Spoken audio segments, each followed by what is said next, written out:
వందే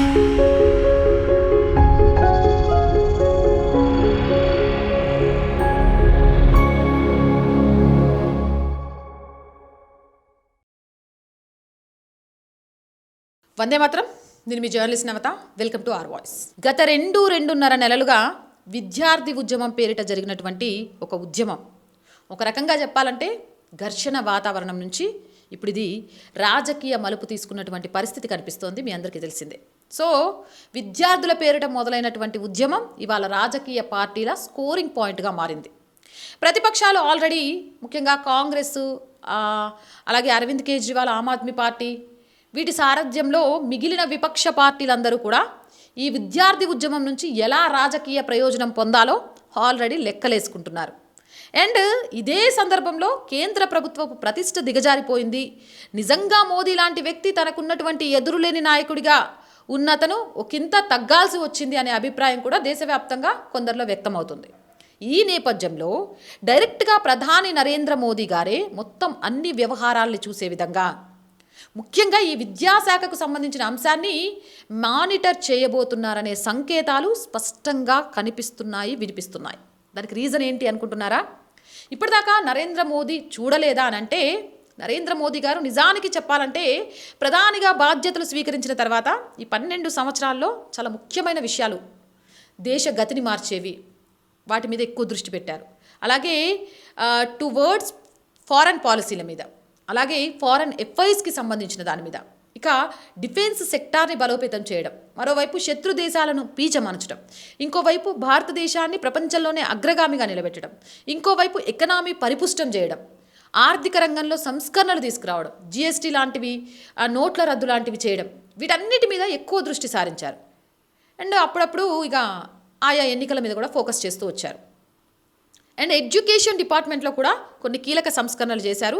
అటు national educational policy తీసుకురావడం కావచ్చు, అండ్ నీట్ నిర్వహించడం కావచ్చు, ఇవన్నీ కూడా ఒక సంస్కరణలే. అయితే ఎగ్జిక్యూషన్లో లోపాలు మాత్రం పదే పదే బహిర్గతం అవుతూనే వచ్చాయి. ఈ లోపాలు కాస్త ఈరోజు ఒక పెద్ద ఉద్యమాన్ని నడిపించే స్థాయికి తీసుకెళ్లాయి. అండ్ మోదీ కూడా ఈ విషయంలో వెనక్కి తగ్గని పరిస్థితి ఏర్పడింది. ఈ నేపథ్యంలో విద్యారంగం పైన ప్రధాని నరేంద్ర మోదీ ప్రత్యేకంగా దృష్టి సారించారు అనడానికి ఈరోజు ఆయన చేస్తున్నటువంటి వీడియోలు, ప్రకటనలే కారణంగా కనిపిస్తున్నాయి. ఎలాగ అనుకుంటున్నారా? చెప్తాను చూడండి. మామూలుగా మనం ఏదైనా గతంలో ఫోన్లో రికార్డ్ చేసేటోళ్ళం. ఎట్లా చేసేటోళ్ళం? ఇంతకుముందు యూట్యూబ్లో చేయాలంటే స్పెసిఫిక్గా, లేకపోతే ఫేస్బుక్లో చేయాలి వీడియోలు అంటే హారిజెంటల్ ఇలా పెట్టుకొని వీడియోలు చేసేవాళ్ళం, అవునా?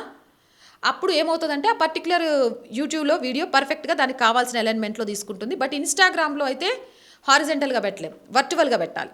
ఇప్పుడు నరేంద్ర మోదీ మొట్టమొదటిసారి 12 సంవత్సరాల తర్వాత హారిజెంటల్ వీడియో మేకింగ్ నుంచి వర్టికల్ వీడియో మేకింగ్కి వచ్చారు. అంటే ఫేస్బుక్, యూట్యూబ్, ఎక్స్ నుంచి ఈరోజు ఇన్స్టాలోకి వచ్చారు. సోషల్ మీడియాలో మేజర్గా 35 ఏళ్ళ పైబడినటువంటి వాళ్ళు, నడి వయస్కులు లేదా వృద్ధులు ఎక్కువగా యూట్యూబ్ని, వాట్సాప్ని, ఫేస్బుక్ని యూజ్ చేస్తారు. కానీ ఈ తరం జెన్జీ అంటే 30 సంవత్సరాల లోపు ఉన్న వాళ్ళు ఎక్కువగా ఇన్స్టాగ్రామ్ని యూజ్ చేస్తున్నారు, లేదంటే యూట్యూబ్లో రీల్స్ చూస్తున్నారు, షార్ట్స్ చూస్తున్నారు. సో ఇవన్నీ కూడా వర్టికల్ ఫ్రేమ్లో ఉంటాయి.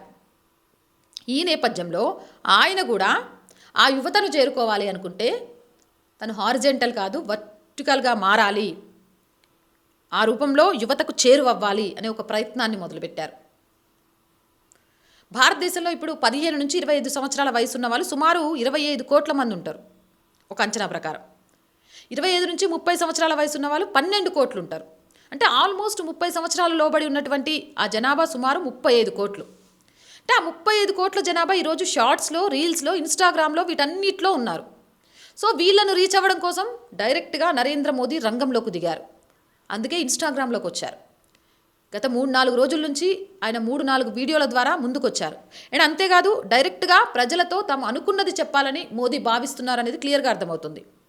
యూత్కి ఆయన ఏదైతే మెసేజ్ ఇవ్వాలనుకున్నారో ఆ మెసేజ్ డైరెక్ట్గా యూత్ని చేరే విధంగా డియర్ ఫ్రెండ్స్ అంటూ స్టార్ట్ చేస్తున్నారు. వాళ్ళకు అర్థమయ్యే భాషలోనే చెప్తున్నారు. పర్టికులర్గా వీడియోలు చూస్తే ఆయన ప్రయత్నం చాలా క్లియర్గా కనిపిస్తోంది.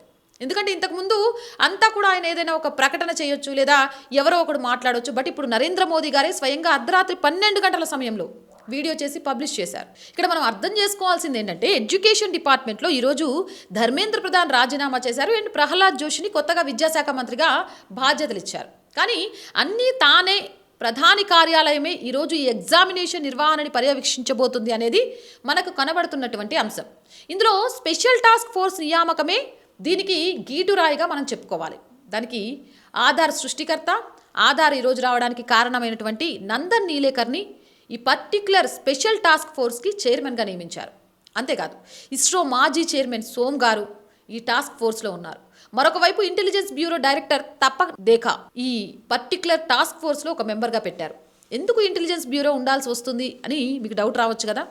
ఈ పర్టిక్యులర్ ఎగ్జామ్ పేపర్స్ లీక్ అయ్యే వ్యవహారం అనేది దేశవ్యాప్తంగా చాలా సిండికేట్లు పనిచేస్తున్నాయి. ఇందులో ప్రైవేట్ కోచింగ్ సెంటర్ల మాఫియా కూడా ఉంది అని చాలాసార్లు మనం వింటూ వచ్చాం. గవర్నమెంట్ అఫీషియల్స్ పాత్ర కూడా ఉంటుంది. మెడికల్ కాలేజీలకు సంబంధించినటువంటి వాళ్ళ పాత్ర కూడా ఉంటుంది. ఈ అంశాలన్నీ ముడిపడి ఉన్నాయి కాబట్టి ఒక ఇంటెలిజెన్స్ బ్యూరో డైరెక్టర్ కూడా పనిచేయాల్సిన అవసరం వచ్చింది ఈ టాస్క్ ఫోర్స్లో. అంతేకాదు IIT Chennai director V Kamakoti గారు కూడా ఇందులో ఉన్నారు. మరొక వైపు former education secretary Anita Karwal and logistic expert Amrit Lal Meena వీళ్ళందరితోటి స్పెషల్ టాస్క్ ఫోర్స్ ఏర్పాటు చేశారు. ప్రహ్లాద్ జోషి గారు కొత్తగా విద్యాశాఖ మంత్రిగా బాధ్యతలు స్వీకరించారు. కానీ పూర్తిగా ప్రధాని కార్యాలయం మానిటర్ చేసే విధంగా ఈ టాస్క్ ఫోర్స్ పనిచేయబోతోంది.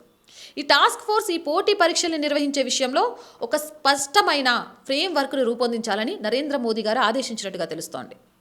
అంతేకాదు పార్లమెంట్లో ఒక కొత్త చట్టాన్ని కూడా తీసుకొస్తున్నారు. Public examination amendment bill 2026 already పార్లమెంట్లో ప్రవేశపెట్టారు. దానిపై చర్చ ప్రారంభమవుతుంది. విపక్షాలు అడ్డుతగులుతున్నాయి. చర్చ అయింది నిన్న. ఓవరాల్గా చెప్పాలంటే ధర్మేంద్ర ప్రధాన్ రాజీనామా చేయడం అనేది ప్రభుత్వ గౌరవానికి భంగం అన్నది ఎంత వాస్తవమో, ఈ విద్యాశాఖలో రావాల్సిన మార్పుల గురించి సంస్కరణలపైన ప్రధాని ప్రత్యేకంగా దృష్టి సారించి ఇక రాబోయే రోజుల్లో తానే రంగంలోకి తిరిగి పర్యవేక్షించబోతున్నారు అండ్ ఏ అవకతవకలు లేకుండా దీన్ని చూడబోతున్నారని కూడా అంతే స్పష్టంగా కనబడుతుంది. ఒక రకంగా చెప్పాలంటే ఈ ఉద్యమం జరగడం కూడా మంచిదే అయింది. లేదంటే ఇది కరెక్ట్గా ఎన్నికల సమయానికి వచ్చేసరికి ఒక్కసారిగా వచ్చినట్లయితే కనుక ఎన్నికలను ప్రభావితం చేస్తే భారతీయ జనతా పార్టీకి పెను ప్రమాదం వాటిల్లే అవకాశం ఉండేది. బట్ ఇప్పుడు అట్లీస్ట్ ఈ పర్టికులర్ ఉద్యమం తర్వాత అయినా సరే విద్యారంగం పైన ప్రభుత్వం ఎక్కువగా దృష్టి సారించారని, ఎక్కువ మార్పులు తీసుకొచ్చే విషయంలో ఎక్కడ అవకతవకలు జరగకుండా కట్టుదిట్టమైన చర్యలు తీసుకుంటూ ఎగ్జిక్యూషన్ చాలా స్పష్టంగా చేయాలని మనం కూడా కోరుకుందాం. అండ్ ప్రజలకు కూడా అర్థమైంది ఒక సమస్య రాగానే దాన్ని శాశ్వత పరిష్కారం ఇవ్వడానికి భారతీయ జనతా పార్టీ ప్రధాని మోదీ ఎలా పనిచేస్తారు, ఆ సమస్యను గిల్లి పుండుగా చేయడం కాదు, దానికి ఆయింట్మెంట్ రాసి ఇక ఆ పుండు శాశ్వతంగా మానిపోయేలాగా ప్రయత్నం చేస్తారు. ప్రజలకు ఇలాంటి ప్రభుత్వం అవసరం అన్నది ప్రజలకు అర్థం అవ్వడానికి కూడా కారణమైంది. ఇప్పుడున్న పరిస్థితుల్లో సోషల్ మీడియా మాధ్యమాలలో అందులోనూ ఇన్స్టాగ్రామ్ లేదంటే షార్ట్స్ రీల్స్లోకి వెళ్ళిన నేపథ్యంలో వీళ్ళని ప్రధాని నరేంద్ర మోదీ డైరెక్ట్గా రీచ్ అవ్వాలనుకుంటున్నారు. కాబట్టి ఇది సక్సెస్ అవుతుందా లేదా, లేక విద్యార్థులకు ప్రస్తుతం ఉన్నటువంటి ప్రభుత్వంలోని మంత్రులకు లేదా ప్రభుత్వానికి మధ్య ఏదైతే ఒక గ్యాప్ క్రియేట్ చేసిందో ఆ గ్యాప్ని అలాగే కొనసాగించే ప్రయత్నాల్లో ప్రతిపక్షాలు విజయం అవుతాయా లేదా అనేది మనం వెయిట్ చేసి చూడాలి. అయితే ప్రధాని మాత్రం రంగంలోకి దిగారు. అండ్ ఈ మార్పు ఏ దిశగా నడుస్తుంది, అండ్ యువత ఏం ఆలోచిస్తోంది, వాళ్ళ ఆలోచనకు అనుగుణంగానే ప్రభుత్వం వ్యవహరిస్తుందా అనే భావనను వాళ్ళు ఒప్పుకుంటారా లేదా అనేది కూడా వెయిట్ చేసి చూడాలి. ఈ వీడియో చూస్తున్న వాళ్ళు ఈరోజు నరేంద్ర మోదీ చేసే ప్రయత్నాన్ని మీరు ఎలా భావిస్తున్నారు? శాశ్వత పరిష్కారాలను తీసుకొచ్చే ఒక నాయకుడు, సమర్థవంతమైన నాయకుడిగా ఈరోజు యువత అలాగే యువత తల్లిదండ్రులు నరేంద్ర మోదీ గురించి భావిస్తున్నారా? ఈయన భావితరానికి ఉపయోగపడే ఒక నాయకుడు అనుకుంటున్నారా లేదా? ప్రస్తుతం మీ అభిప్రాయం ఏంటి అనేది కామెంట్ సెక్షన్లో తెలియజేయండి. అండ్ ఇలాంటి మంచి వీడియోలను మిస్ కాకుండా ఉండాలి అంటే or group of channels, or voice, or political, or Samskriti ఛానల్ని వెంటనే సబ్స్క్రైబ్ చేయండి. కంటెంట్ బాగుంది అనిపిస్తే లైక్ చేయండి, షేర్ చేయండి, వీలైనంత మందికి ఈ వీడియో అందేలాగా చేయండి. ఇంకా ఎలాంటి వీడియోలు మీరు కోరుకుంటున్నారు అనేది కామెంట్ సెక్షన్లో పెట్టండి. అండ్ ఆర్ వాయిస్ ఇలా ముందుకెళ్ళాలి అంటే ఖచ్చితంగా ఇప్పుడున్న పరిస్థితుల్లో ఆర్థిక తోడ్పాటు చాలా అవసరం. మీరే ఆ తోడ్పాటు అందించి ముందుకు తీసుకెళ్ళాలి. ఆర్థికంగా సపోర్ట్ చేయాలి అనుకుంటే సబ్స్క్రిప్షన్ పక్కనే జాయిన్ అనే బటన్ ఇచ్చాం. 1 to 5 లెవెల్స్ ఉన్న ఏదో ఒక లెవెల్లో సపోర్ట్ చేయండి. లేదా స్క్రీన్ మీద గూగుల్ పే, ఫోన్పేతో పాటు అకౌంట్ డీటెయిల్స్ ఇచ్చాము. మీకు తోచిన సహాయాన్ని అందించండి. వ్యాపార ప్రకటనల కోసం 8328 500 576 నెంబర్ని సంప్రదించండి. జై హింద్, జై భారత్.